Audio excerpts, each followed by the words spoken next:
Hey everyone, David Gillespie here again with High Shelf Gaming. I'm doing this kind of solo little experiment. I want to do a YouTube video about something I saw at Gen Con, which was really cool to me. I want to share it with you. I'm joined by my dog here, Tron, as in the anime Voltron.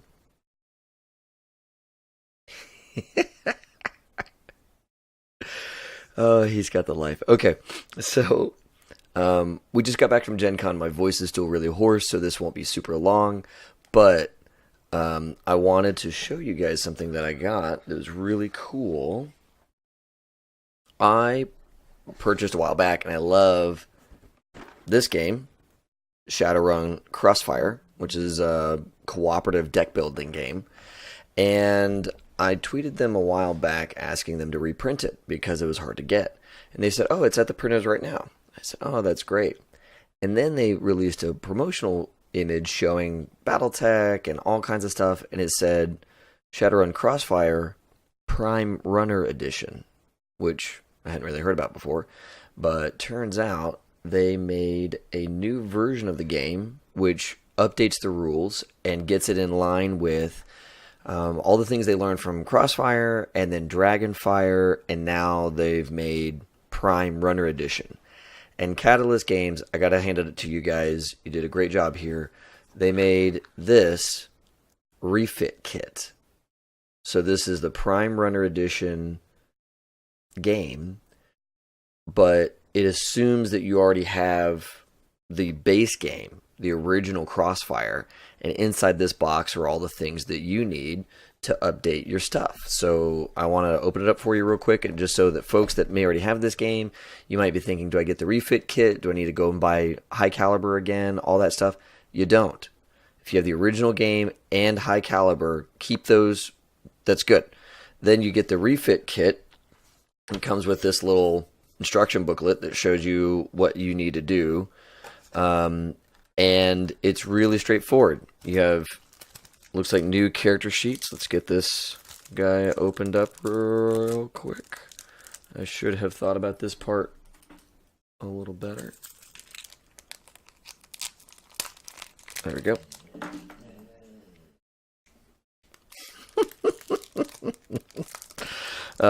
Dog's groaning in the background. Okay. So the guys with Crossfire, you all know that your games have these sheets. Well, under the new method, it's these little player cards that sit in front of you. And this allows everybody to see your hit points. It's very easy for the crew to see how you're doing.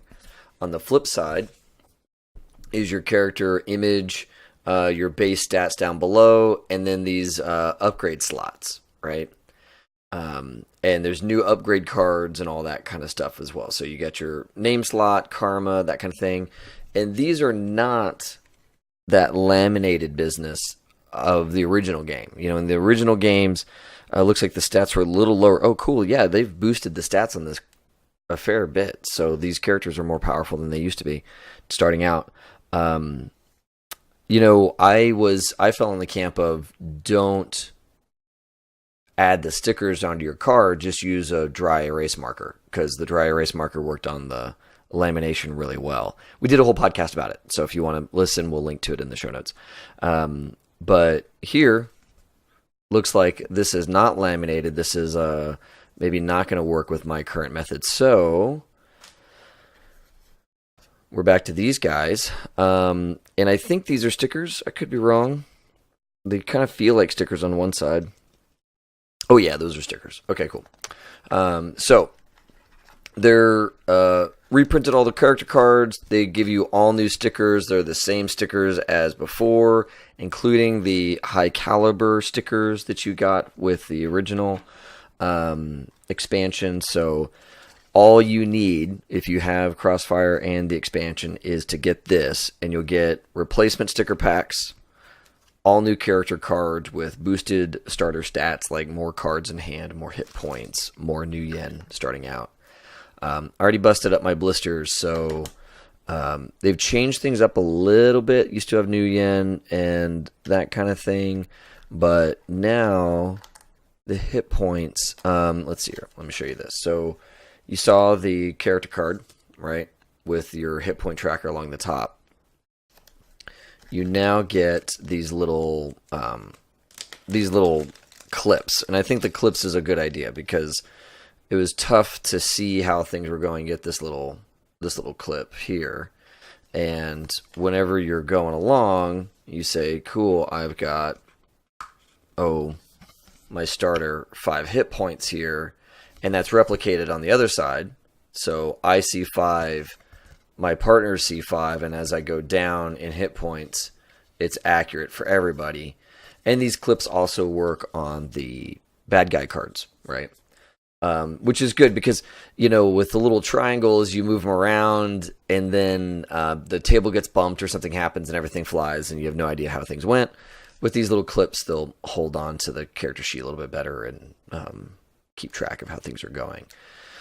There's also a new condition called Exhausted. Let's see if it focuses. Maybe not. Let's get it back a little bit. Okay, anyways, these are Exhausted tokens.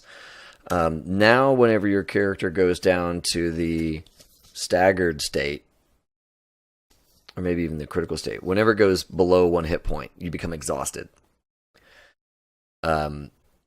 If you are exhausted and then gain a hit point, so you're back at 1, but you're still exhausted because you have not had a chance to do the breather. There's a new stage called breather. Even if you're at 1 or 2 hit points and you're exhausted, you go down, you're down. You're all the way down to critical.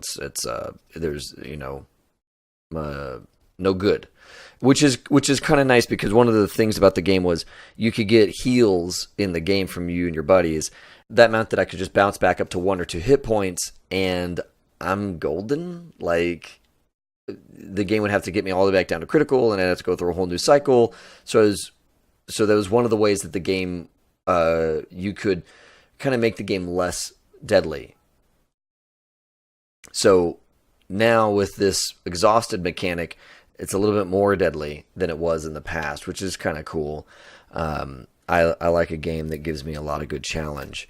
And then let's get past all the stickers. There are all kinds of stuff. So there's new cards, right? A couple more cards.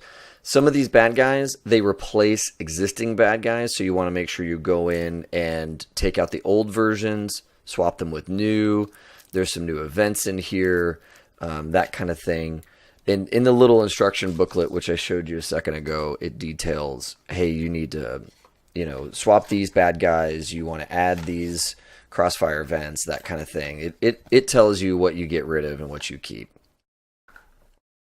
And now let's get past all these stickers and all this stuff. More stickers.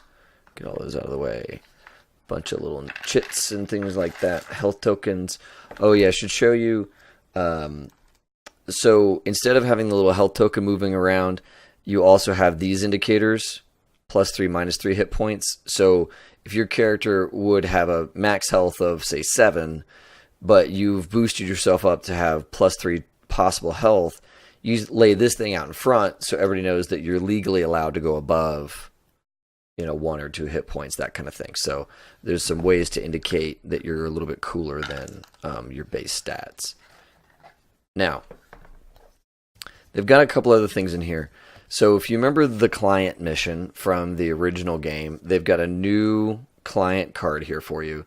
You'll need to swap the old with the new whenever you go this, because it's got new rules that kind of matches with the Prime Runner Edition rules.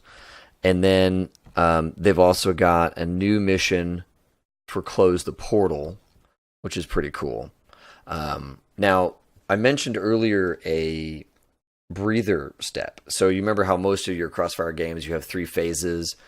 Bad guys come out, you kill all the bad guys, end phase 1. Phase 2 starts, bad guys come out, you kill all the bad guys, end phase 2. And there's a healing step and all kinds of stuff, an opportunity to buy cards. With this, you get what's called taking a breather.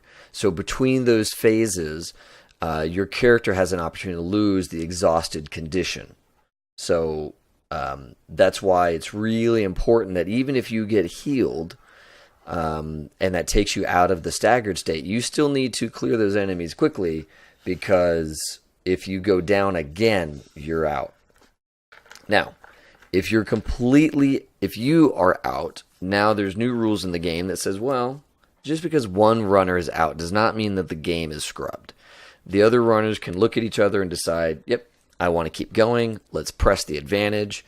And maybe still win the game even though one of our runners is down. So though it is now easier to go to critical and you yourself are out of the game can continue on for the other runners, which is important. They also updated the Dragon Fight. So there's a new Dragon Fight card. You want to replace the old Dragon Fight with the new. And they've also got this other mission, Ambulators, which is really cool looking. Some of these missions don't give you a breather. So kind of be aware of that. The new breather mechanic is important because some don't let you have breathers. And I think there's a new card in here that lets you give a breather to somebody.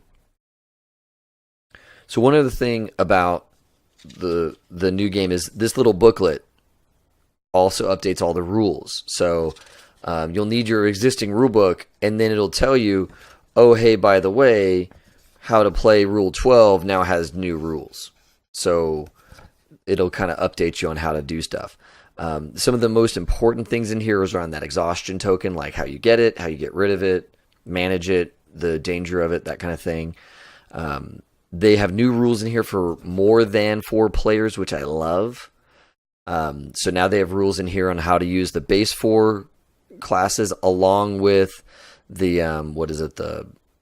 the rigger, drone rigger, and the the social adept roles. So you can have up to 6 runners now, and they've got rules in here on how to add bad guys in order to balance it for 6 and all that good stuff.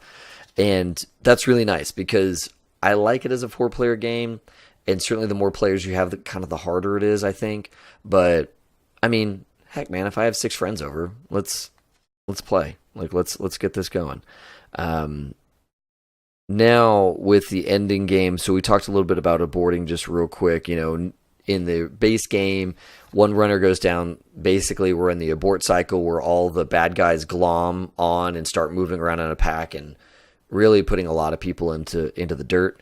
Instead, this allows you to keep going, and if a second runner goes critical, then you're effed. That's when you go down. So if you can limp along with just one, then you're okay. The last thing that was really important to me is in the upgrading runners. So whenever you have 2 to 3 player games, they now suggest that you swap one of the base cards and put in an icon grab, which is good for the first 20 karma of your character. Now, once your characters are higher karma, higher level, an icon grab ain't much. So what they've done is they've made this little chart. I'm going to show it to you real quick. They've made this little chart. I don't know if the camera's going to focus right or not, but basically what it does is it says when you have mid to higher level characters, but you're running a lower player game or a lower player count game, it's going to ask you to swap a card for higher value black market cards. So for instance, if you're in the 100 to 199 karma range and you're playing a 2 to 3 player game, you have the opportunity to swap one of your base cards for 4 new yen card, which is pretty cool. Gives you a bit of a bonus. And then let's see here. Oh, they get rid of the whole concept of starting runner. The starting runner is now the mission leader. So in all the new verbiage, you'll hear the starting runner as the mission leader, which is a little bit more in theme, which is kind of nice. So yeah, that's pretty much it. This seems really neat. I'm a big fan of this game. I'm so glad that they made this refit kit. And I definitely picked it up because I was kind of staring at the option of, do I have to buy an all new Shadowrun Crossfire just to keep playing the card game that I like with new rules? No. Give yourself the little refit kit and you're good to go. So thanks a lot, Catalyst, for making this and making it easy to keep playing the game that I want with updated, improved rules. Thanks everyone for watching. have fun, and play well.